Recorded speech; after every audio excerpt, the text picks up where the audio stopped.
Halo Sobat Praktiser, selamat datang kembali di channel Desain Praktis. Kali ini kita akan belajar membuat project virtual reality tour dengan pemanfaatan program tesis. So, kamu penasaran? Check this out!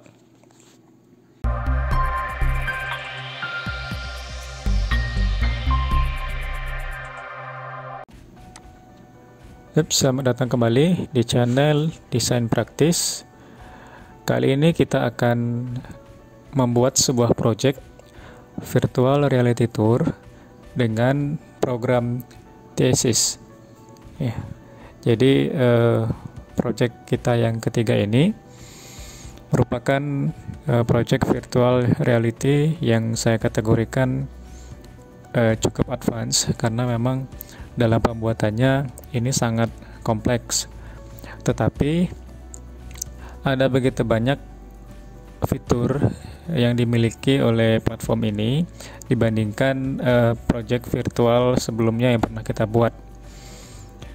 Jadi kalau sebelumnya kita membuat virtual reality tour 360 yang sifatnya basic, maka kali ini kita akan membuatnya jauh lebih advance ya, karena pengaturan fitur bahkan menunya itu akan sangat lengkap sekali. Baiklah, langsung saja kita masuk ke website deh. Jadi tesis ini adalah virtual reality tour berbasis website ya. Jadi dia online dan data semua tersimpan di server tesis ya. Jadi tidak perlu khawatir ya kita akan kehabisan storage ataupun penyimpanan karena semuanya tersimpan di tesis. Nah, terkait keunggulan ya fitur-fitur yang ada di dalamnya, mari kita bahas satu persatu dan juga teman-teman Bapak Ibu bisa mengeksplornya jauh lebih mendalam nanti. Baiklah, ini adalah tampilan awal dari tesis ya. Nama websitenya nanti akan saya tuliskan di kolom deskripsi. Thesis.io. Ya, jadi pertama kali kita harus membuat akun terlebih dahulu ya. Ada menu sign up dan ada menu login. Ya, kita klik menu sign up. Lalu kita diminta untuk melakukan pendaftaran ya. Masukkan saja alamat email dan juga password. Dan nanti akan dilakukan proses konfirmasi dan verifikasi via email. Jadi setelah sign up nanti Bapak Ibu silakan mengkonfirmasinya melalui email masing-masing.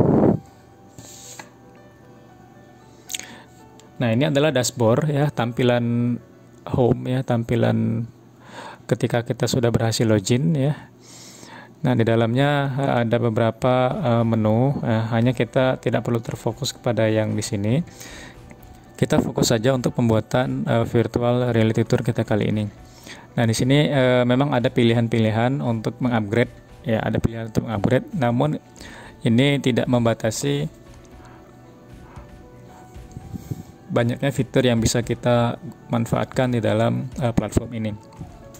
Kita coba upload saja foto 360 derajat kita sebagai contoh. Nah, ini tampilan awal ya. Kita pilih, ini adalah my account ya, pengaturan akun kita. Di bawahnya ada upgrade dan lain sebagainya. Kita pilih saja di menu paling atas virtual tour, lalu kita pilih add new tour ya di kanan atas ini. Lalu kita buat judulnya VR3 ya, bebas untuk masalah judul. Nah, di sini sangat lengkap ya, bahkan deskripsi tentang detail penamaan ya dan lain sebagainya itu bisa ditambahkan di sini. Project kita buat detailnya VR3. Ini silakan. Bisa juga kita berikan password ya, ataupun kita berikan domain spesifik, itu juga bisa. Ya, kita langsung saja ke prosesnya. lalu kita upload ya foto kita. Nah, setelah kita berhasil mengupload tadi, maka kita akan tampil ke menu project kita. Nah, di sini di kiri bawah ada pilihan untuk kita mengupload foto panorama kita. Kita cari di mana foto kita tersimpan. Oke, ini adalah foto yang kita gunakan untuk project VR kita. Ya, silahkan dipilih ya. Nanti akan ada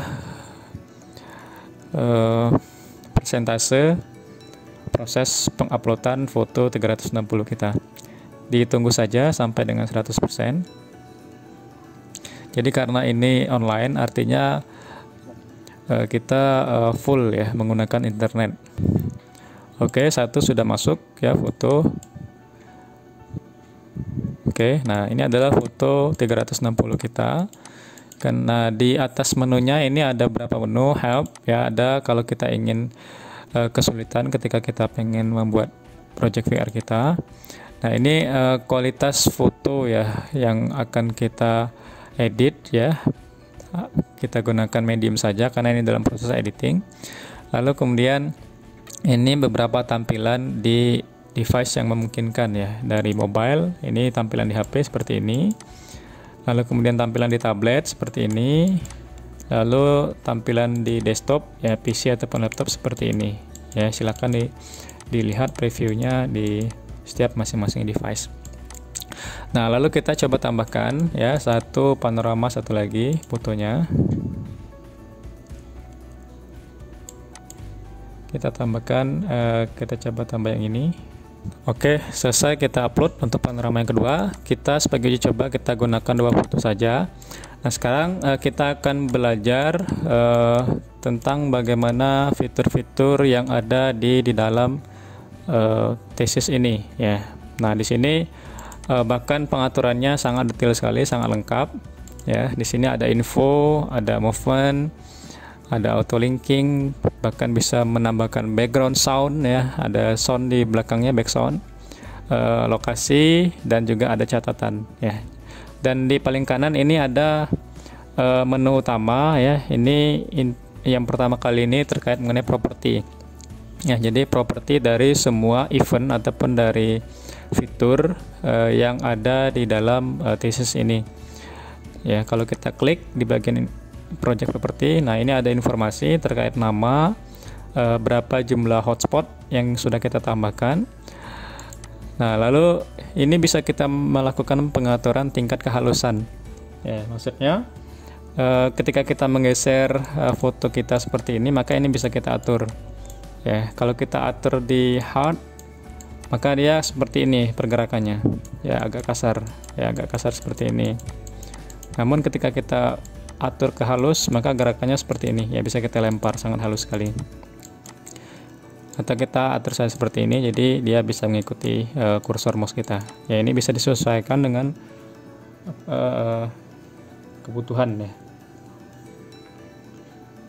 Nah, lalu di bawahnya ada horizontal ya, jadi ini seperti intersection ya, kebalikan ya. Jadi kalau kita geser ke kiri, dia akan ke kanan, seperti itu, terbalik.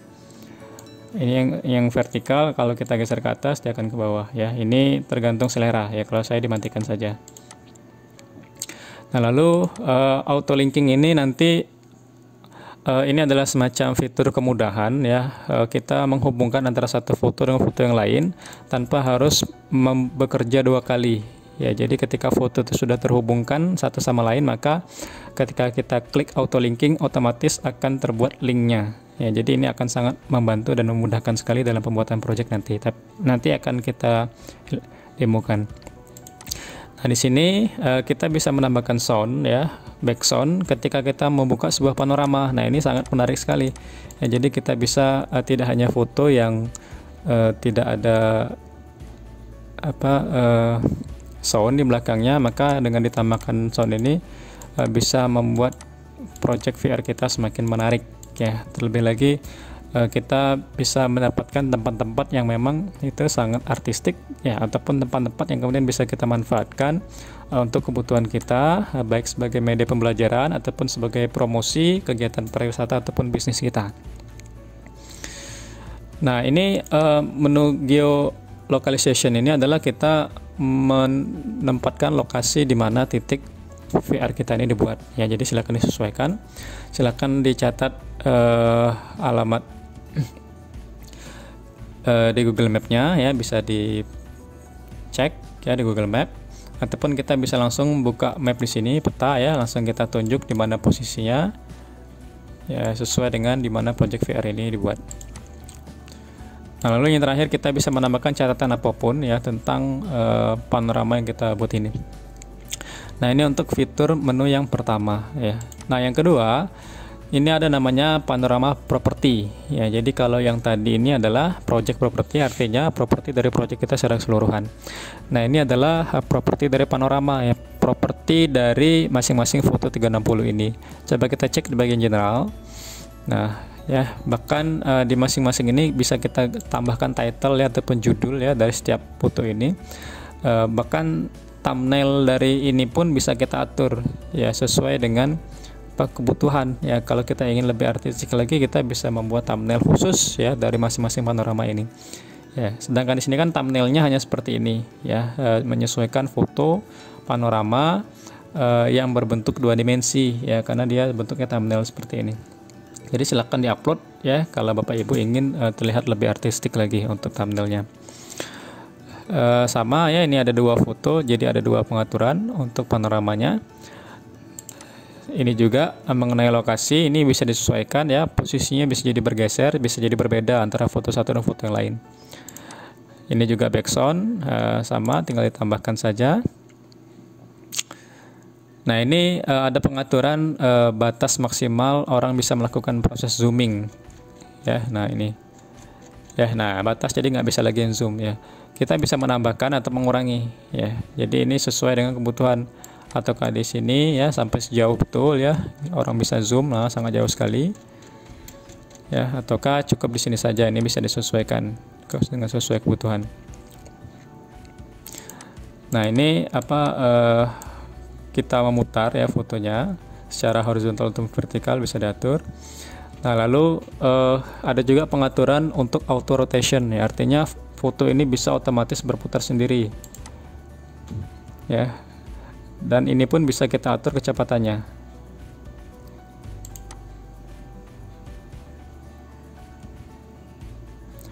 Kalau kita pengen melihat previewnya langsung pada saat kita melakukan perubahan, kita langsung ini enable bagian previewnya, nah, maka otomatis dia bergerak sendiri ya. Kalau kita ingin merubah arahnya, ini berlawanan jarum jam, kita pilih yang ini ya, maka dia searah jarum jam. Kecepatan bisa kita atur di sini ya. Nah, seperti ini. Nah, sekarang coba kita tambahkan background ya di panorama ini. Kita klik upload, lalu kita cari musiknya. Kalau saya sih instrumental saja, bebas ya Bapak Ibu. Tunggu waktunya.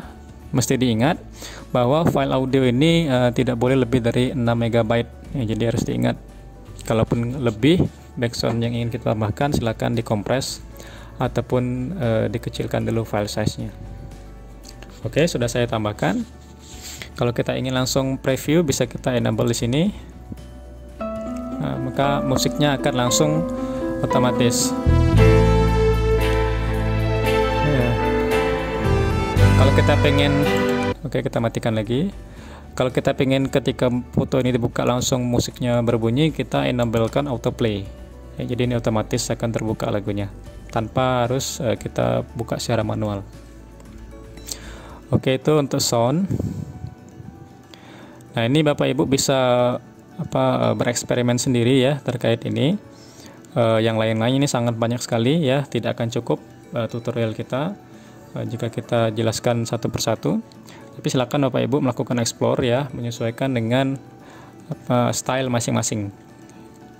Ya, nah lalu kemudian kita ada menu hotspot property. Nah, ini bagaimana caranya kita bisa menambahkan hotspot ya, titik ya yang bisa kita tambahkan untuk bisa digunakan sebagai fitur ya.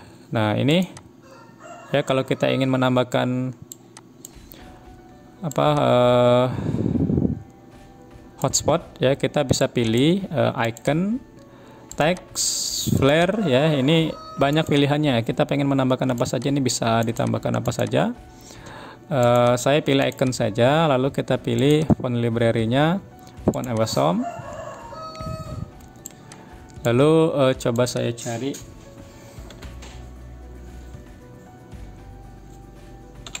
ya, teksnya kita ketikkan saja, lalu saya pilih yang ini ya, kita drag and drop ya, kita tarik dari sini, geser, lalu kita taruh di sini ya. Kita stop dulu ya ininya, gambarnya, biar kita lebih mudah untuk melakukan pengaturan nanti. Ini auto rotation kita matikan dulu sementara, previewnya kita matikan. Oke, nah sekarang kita akan atur di bagian hotspot ini ya. Nah ini sudah jadi untuk menambahkan icon hotspotnya. Nah selanjutnya hotspot ini bisa kita atur sedemikian rupa ya. Jadi sangat detail sekali pengaturannya. Caranya kita gulir ke bagian bawah, ada pilihan menu hotspot. Kita bisa atur di sini action ya, kalau kita pengen menambahkan action dari hotspot tersebut. Saya akan coba melakukan action dengan menggunakan link panorama ya. Jadi untuk mengelingkan ini ada beberapa cara. Kita klik link to panorama, lalu kemudian dari panoramanya ini kita drag and drop ke sini, bisa ya, selesai. Atau Bapak Ibu bisa juga langsung drag and drop ke sini ya, langsung ke sini. Nah maka otomatis juga dia langsung muncul di sini foto panoramanya. Nah di sini ada semacam preview singkat di mana posisi foto ini terbuka pada saat kita mengeklik hotspot yang telah kita buat tadi. Saya atur di sini. Oke, selesai. Nah sekarang kita bisa menambahkan tooltips ya. Tooltips itu maksudnya ada keterangan dari icon ini ya. Kita buat saja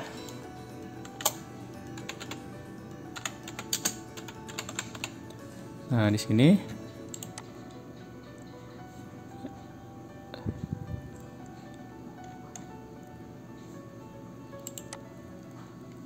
Kita tambahkan tooltipnya.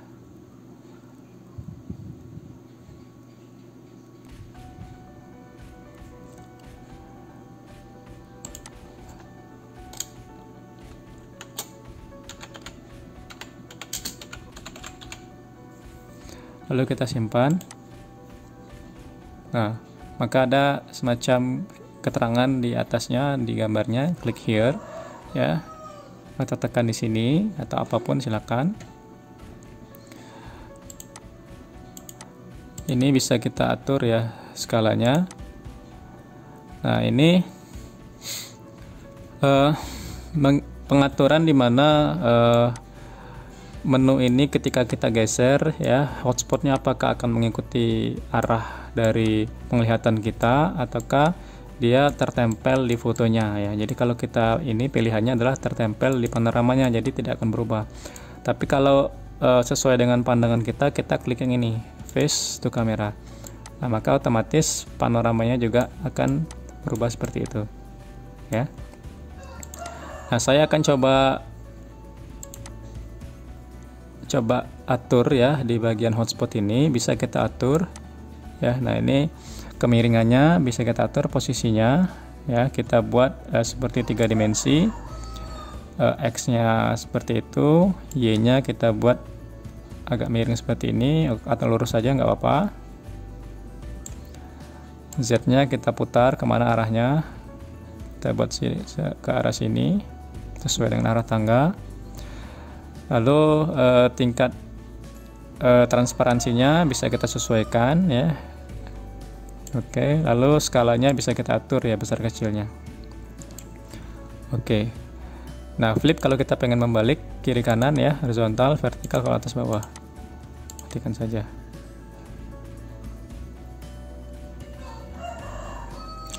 Nah, untuk pengaturan detailnya kita bisa masuk ke font icon option. Nah, di sini sangat detail sekali. Ya, apakah kita bisa membuat font icon secara 3 dimensi? Ternyata bisa.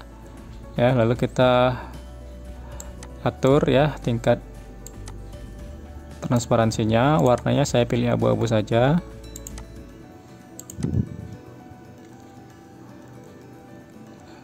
Stroke ini pinggiran garis ya, di samping ikonnya saya matikan saja.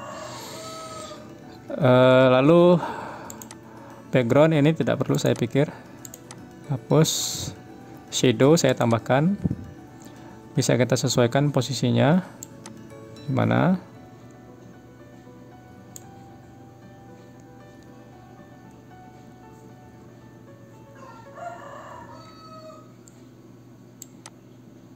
Ya, tingkat ketebalannya juga bisa kita atur.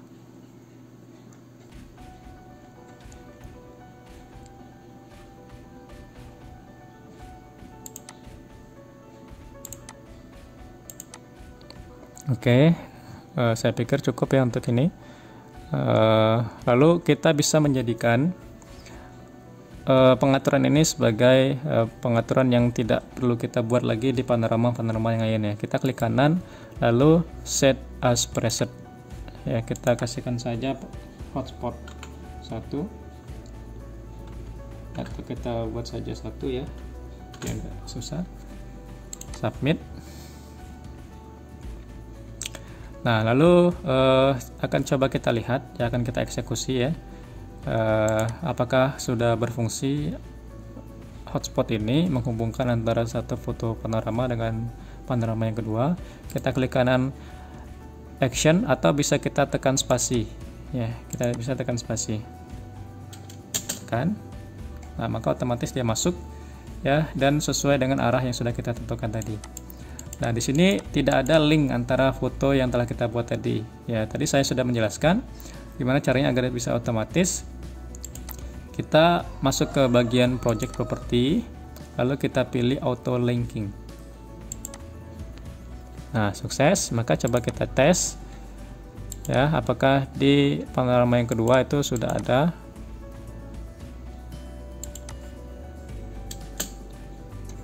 Kita cek di belakang.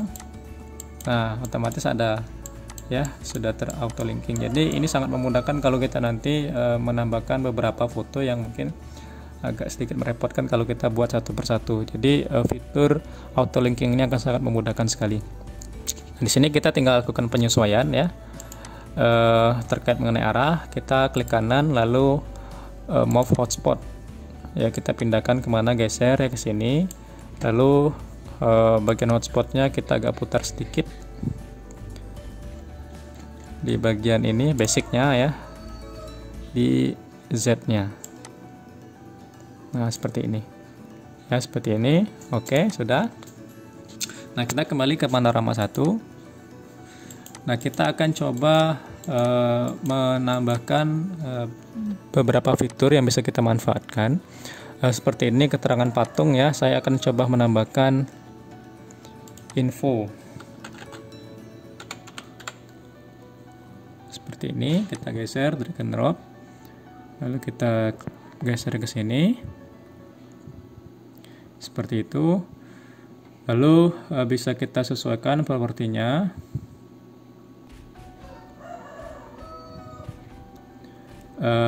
Tambahkan tooltipnya information. Simpan, jangan lupa. Nah, maka ketika kita geser akan ada seperti tooltips ya di kanannya. Lalu ini bisa kita atur ya, sesuaikan tingkat kemiringan. Oke, saya buat itu saja. Opacity-nya saya kurangi sedikit. Skalanya saya kecilkan. Seperti ini cukup saya pikir. Ya, ini bisa dipercantik nanti. Oke, lalu optionnya saya pikir cukup ya, tambahkan saja shadow saya pikir. Oke, lalu saya akan menambahkan hotspotnya actionnya apa?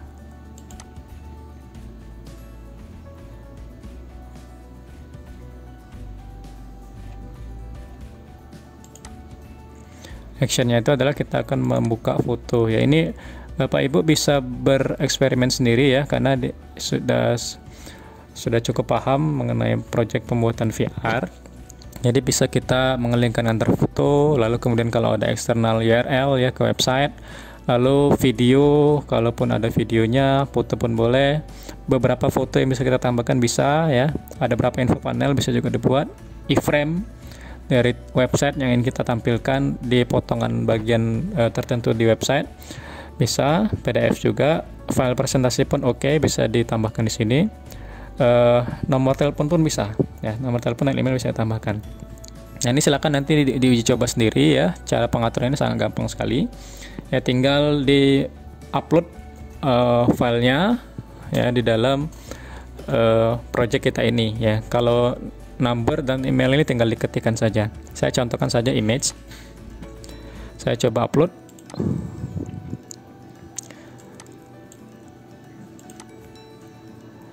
Oke.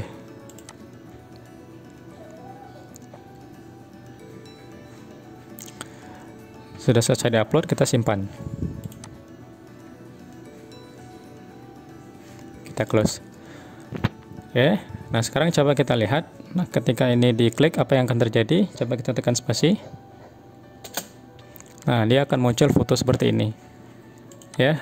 Nah, ini project basic virtual reality tour ini sudah jadi ya. Banyak sekali pengembangan yang bisa dimanfaatkan ya, dengan fitur-fitur yang melimpah. Saya pikir di sini bahkan bisa menambahkan map lokasi ya, rencana. Kalaupun kita membuatnya di dalam hotel ataupun di perumahan 2 tingkat, bisa kita masukkan juga data floor plan-nya. Dan juga pengaturan-pengaturan lain yang jauh lebih kompleks ya, yang lebih detail ini bisa dicoba ya, karena ini sangat mudah sekali. Saya pikir menu-menunya mudah dimengerti, ada petunjuk, bahkan bisa bertanya kita di sini ya. Nah, sekarang saya akan tunjukkan bagaimana caranya agar kita bisa membagikan panorama ini ya, bagaimana kita bisa membagikan project virtual reality tour kita kali ini ya. Oke, kita selesai dengan project VR kita, lalu kita pilih customize and preview. Klik di kanan atas ini. Oke, nah maka ini otomatis ini sudah berjalan ya, sudah tersimpan di server thesis ini. Kita bisa melakukan pengeditan. Caranya klik di sini ya. Maaf ya, betul, klik di sini. Lalu kita pilih di sini ya, di kiri atas ini, lalu kita edit. Maka otomatis kita akan masuk ke pengaturan project kita tadi ya. Kita akan kembali ke sini. Oke, saya pikir tuntas di bagian ini. Nah, sekarang kita ingin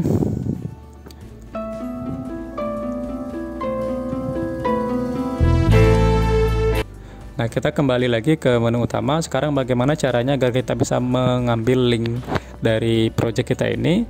Kita pilih ini ya, use it ya. Kita linkkan, kita ambil copy linknya agar kita bisa bagikan kepada orang lain. Kita klik. Nah, di sini banyak ya, jadi kita bisa mengkopikan link ini langsung ke browser. Kita coba contoh, copy, lalu kita pastekan di sini. Kita lihat projectnya. Nah, maka akan muncul seperti ini ya, ada iklan ya. Saya pikir tidak masalah, kita tutup saja. Ada langsung opsi enable audio ya. Kalau ini kita buat audionya, kita buat otomatis ya, tadi autoplay ya. Jadi kalau tidak, dia ada pengaturan di sini, akan kita buka soundnya atau tidak. Kita klik yes.